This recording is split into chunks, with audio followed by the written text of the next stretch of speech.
It's 4:45 a.m. in the morning. I'm sitting in the terminal at LAX getting ready to go see my mom in Memphis for the week. And I want to wish you a happy St. Patrick's Day. St. Patrick's Day is, contrary to popular belief, is not about just wearing green, even though I'm wearing a little bit of green. It's sort of muted, but I'm wearing green. It's about this guy named Patrick. At about 400 AD, Patrick is 16 years old, and he is kidnapped by Irish marauders. He is a Welshman. He's not an Irishman, but he's a Welshman, and he's taken over to Ireland to be a slave. He is enslaved there, grows up a lot while he's there. He ends up becoming a shepherd.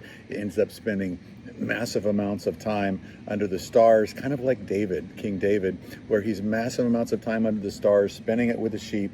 And he basically, he's able to, over a period of time, he's able to figure out a way to escape. He goes back to his Welsh roots and his family, his wealthy family, but he's not content there. Somehow the Lord gets a hold of him and puts it in his heart to go back to Ireland and to reach these people who enslaved him, to reach the people who enslaved him, that he didn't just leave it so that, all these filthy people who enslaved me, I just can't wait to put as much distance as I possibly can from them. Instead, he has a heart to go and reach these people. He goes over to Ireland. He lays down his life to be salt and light to the Irish people, who at that point in time are pretty barbaric. They're obviously going and raiding British towns and Welsh towns to enslave people and bring them over. He goes